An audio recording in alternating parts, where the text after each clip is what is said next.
Demand for purity, sometimes called perpetual inadequacy. Lofty moral goals are set. At first, the goals seem achievable, but the standards for achievement grow ever more impossible to meet, keeping the follower perpetually inadequate. Yeah, there's so much of this. This is And interesting because this is one where I was thinking, well, I don't know if this would really fit. Like, where do you see this? especially in language and the language that people use in, and this isn't really even just trans activism, it is really the trans community in general, is the language changed so much over the decade that it was within it. For example, when I first thought that I might be trans, I called myself genderqueer, which people don't really say genderqueer anymore. Now they say non-binary, which is almost the same thing. Or for example, I would have called myself transgendered with an ed on the end, and now people are, if you use that, they'll be like, oh, it's not a verb. You can't call yourself that. It's transgender with no ed. Mm-hmm. It's an adjective. And so there's that, and then there's other language assigned female at birth and assigned male at birth. And at one point in time, they were saying designated male at birth and designated female at birth as assigned. And at one point, it was coercively assigned female at birth. They just really switched up all of the different acronyms and different just lingo that people were using. For example, I'm trying to think of other examples, but at one point in time, maybe about 5 or 6 years ago, they wanted people to refer to trans feminine people, so those people who are male and are transitioning, they wanted people to refer to them as trans misogyny affected. So they wanted people to refer to them specifically by their oppression, which I thought was really bizarre. And I found it was almost like, it felt a little bit like a personal attack. It shouldn't have, because I didn't identify as a woman, but it did feel like they were trying to say that people who transition that were born female don't experience misogyny. We're the ones who experience the true misogyny, sort of thing. And that's why I personally found it really offensive. And this was probably the very first time that I ever heard language in the community that I was like, okay, now you're going too far, sort of thing. So Listening to you describe that, it seems like you're talking about what gets defined as sin within the group. And this demand for purity is trying to keep yourself free from the stain of sin. And the expectations get so impossible to meet that you always feel like you're never good enough. And it puts you in a psychological frame of mind that makes you more open to further instructions from the group. And tell me how I can be good, how I can be better.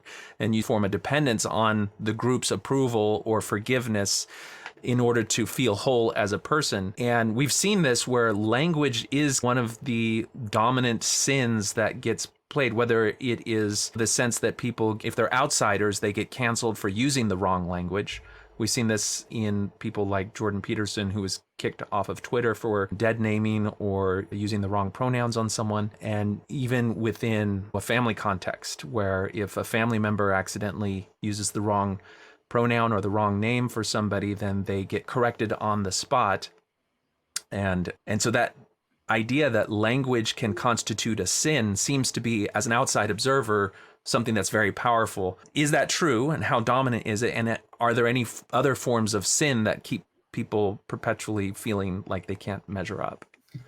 yes, that is true. And I do think that a lot of it is language oriented. Just so there's just a whole lot of, you can't say that in the community. It's even as I'm talking, I'm almost at the same time, not correcting myself, but I know if, for example, I don't know if a couple minutes ago I said people who are born male, you can't say that in the trans community. You can't say they were born male. If they're a trans woman, you can't say they're born male. They were born female. They were female the whole time.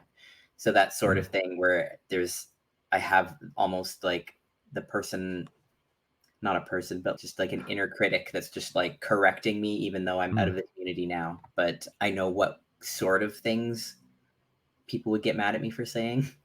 But I've tried to turn that off entirely. Yeah. You can listen to people who've gone out of cults in the past where they'll have high degrees of anxiety when they do things that were forbidden by their other groups. So if you talk to Mormonism, people coming out of Mormonism, there's usually a lot of anxiety the first time they have their first beer or the first time they have their first coffee. If you talk to ex-Jehovah's Witnesses, it could be like they really want a birthday party or they want to celebrate Christmas, and there's just a lot of anxiety. That voice in their head telling them that's not good with Jehovah still exists there. And so it takes time, and in some cases therapy and processing, to allow them to let go of the condemning voices that are in their head. And it sounds like it's almost like a language Nazi in your head. Yes. Still there. Pretty much, yeah. I was going to say the other thing that's not really language related in terms of determining what's a sin is there are certain people that can't be questioned. Essentially, there's a hierarchy, and I'm not sure if this is controversial to say or not, but I feel like trans women get treated better in the trans community, or at least they are seen as like the ultimate victims, especially if they're not white. So it's trans women of color. They're like the people who are put on a pedestal who can do no wrong, that sort of thing. So I did realize, like, for example, one example I can think of is like on Tumblr, I watched a trans woman insult a trans man by telling him he had a tiny dick, because he does, and he doesn't really have one at all, to be honest. And when I thought about that, I was like, you're inducing dysphoria in this person because you're mad at whatever they're saying. But if someone did that to you, we would all be like fully canceled right now. If someone had said that trans woman anything about their body, then no one would be getting away with it. So I felt like they had almost a sort of protection based on their identity. And this is very much a social justice thing. It's very identitarian, where there are just, the more identities you have, it feels like the more you're able to get away with. Oh, that's an interesting observation, because it sounds like what you're describing is almost an authority hierarchy, which if you go to any of these other destructive cults, there exists a hierarchy. It's usually the people who are the leaders or the entourage around them that set the terms for the group. And any criticism that gets levied is only allowed in one direction. And I hadn't thought about that for where what people are calling progressive stack, which is really just the result of injecting intersectionality into all of these different realms of oppression, where the reason that a trans person of color may be higher in the social hierarchy is because they represent the worst forms of oppression as they are defined through that way of thinking throughout society. And so it would make sense then that you don't punch down, you can only punch up, which basically establishes the rules for who you can criticize within the community itself.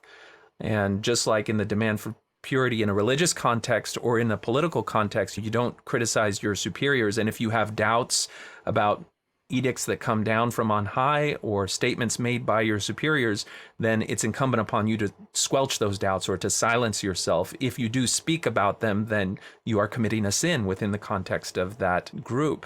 So I think it actually does fit as you're talking about it there. Going back to the language issue, is it just the language? Because sometimes I think there's this level of language policing where we just say what is expected of us in order to not get in trouble, especially outsiders to this way of thinking, this ideology. But then there's also the thought that is represented by the language, where you have to believe the right things. And if you don't believe the right things privately, even in your head, then that constitutes a sin.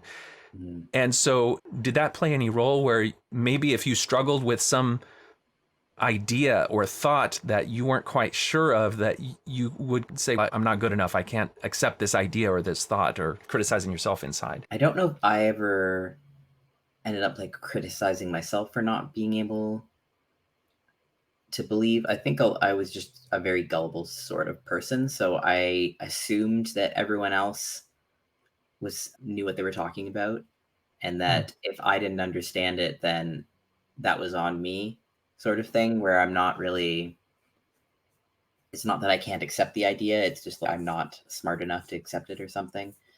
And I still am a writer, but I was a writer the whole time. So I have a lot of, I guess, blog posts where I'm really talking through ideas that I've heard other people say and just explaining them to myself, and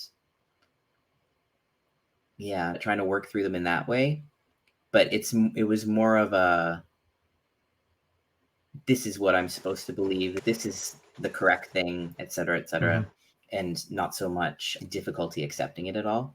It was Okay. just more of a trying to logic my way through it. Yeah. All right.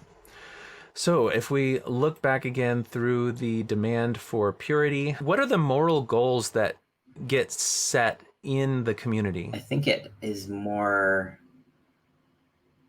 how do you say, just like removal of transphobia. It's really just like acceptance. They think that the best way to be is just radical acceptance of the way everyone behaves in a gendered sense. So sorry, it's difficult because it's partially, it doesn't matter what your body looks like, you should be able to behave in any way you want, and there's that good sort of element to it, but there's also that element of identity of people who, if you're a male and you act in a feminine way and you identify as a woman, then you are a woman. So like it's almost a marriage of that, whoever identifies, whatever people say they are is who they are, as well as people should be able to behave in any way that they want. So it's those two things together. And I think that people should be able to behave in any way that they want. That sort of autonomy thing is a good moral goal, to have people have as much autonomy as is healthy for them, really. But the other, it's not really a moral goal, is it? Just that idea of people are who they say they are. And I'm not sure how to turn that into a moral, but that's sort of part of the ideology is, and it comes back to the postmodern sort of belief, is that Hmm. everyone's reality is whatever they say their reality is. I'm not sure how to turn that into a moral, but like that's where it's going, Well, I think. yeah, no, as you defined it as this kind of radical acceptance where you throw away all of the conceptions that you have based on social traditions and social norms and realize that everybody can be anything that they define themselves to be because we construct our reality through language. And so then the sin then becomes if you express or support anything or anyone that tries to draw boundaries around that level of freedom, then you get to be put in the category of the bigot or the phobe, and then all of the demonization that comes along goes with that. But then it comes into conflict when you start seeing where people's realities conflict with each other. And I think the cotton ceiling was one that people will generally point to for that, where even people who early on maybe were all in on the movement and then they get confronted with the notion of the cotton ceiling and then they say this maybe it's not consistent, it can't really work out. So the cotton ceiling is a term that was coined basically referring to the idea that a trans woman's identity as a woman would be respected within the lesbian community up until the point of a romantic or sexual relationship was being considered, at which point the lesbian would say, sorry, not interested in trans women.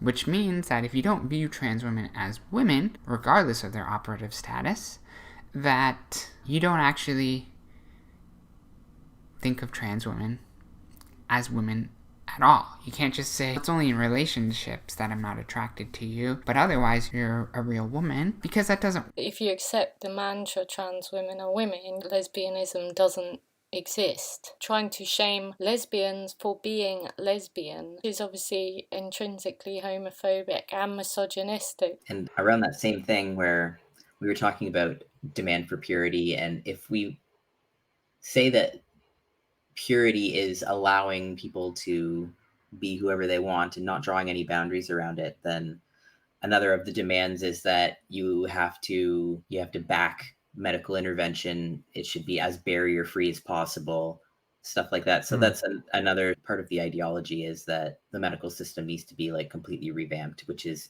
it is in the process of being revamped right now, and I think is going terribly wrong.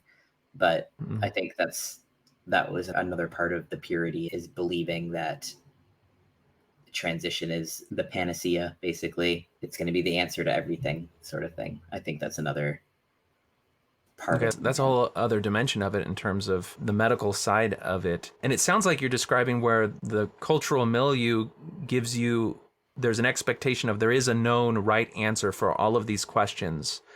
at least there's a sense that you can't really question whatever the dominant feeling is that the language you should use or the policies we should support in terms of how the medical community should act. And so that doesn't really leave much room for people saying, hold on a second, maybe we should be more selective about who we allow to move on towards hormone therapy or surgery. What would happen in those circles if you were to voice this dissenting opinion? How would you be responded to?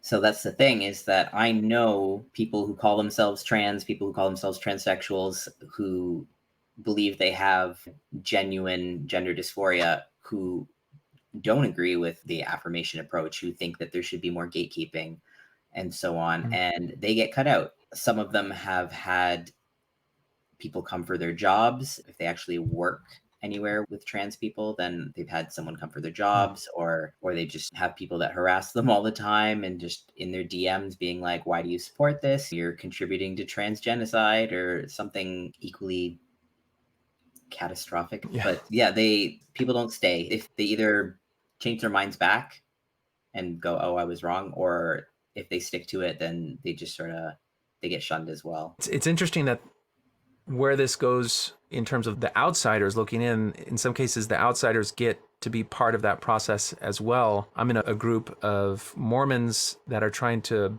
build better acceptance for LGBT individuals within the church. And recently, a self-identified gay man who was participating in the forum raised that question, saying we should be better at selecting the right patients for therapy, and talked about the rapid onset gender dysphoria. And immediately he was set upon by people who themselves weren't trans, but were trying to correct his way of thinking, that he was promoting all of the hate and all of the bigotry simply by expressing that opinion. And he ended up getting booted out because he raised questions about all of the evidence that they cited. They wouldn't accept any form of dissent. So that still exists even around this issue for people who aren't necessarily in the community itself. Yeah. And you can see how that demand for purity is, you have to think the right way or else you'll get kicked out from the group. So we talked about a little bit the kind of the moral goals and how that fits with the medicalization issue. I mentioned the cotton ceiling. As I think a little bit more about it, it seems like when you listen to people who would be considered assigned female at birth who are lesbian, reject the sexual advances or flirtations of trans women who were male at birth, and I know I'm committing all kinds of linguistic sins in saying all of this, but this is the thing that gets called the cotton ceiling, where trans women are expressing that they feel like they're being marginalized because lesbians will not consider them as potential partners. And so they express that as a form of oppression, and it then defines lesbians as bigots. And then that starts to become the dividing line in some cases for people deciding to self-identify as TERFs. However they do it, they draw a distinction. I'm no longer part of whatever this trans movement is because it's now infringed on my right to be okay with being attracted to whoever I want to be attracted to.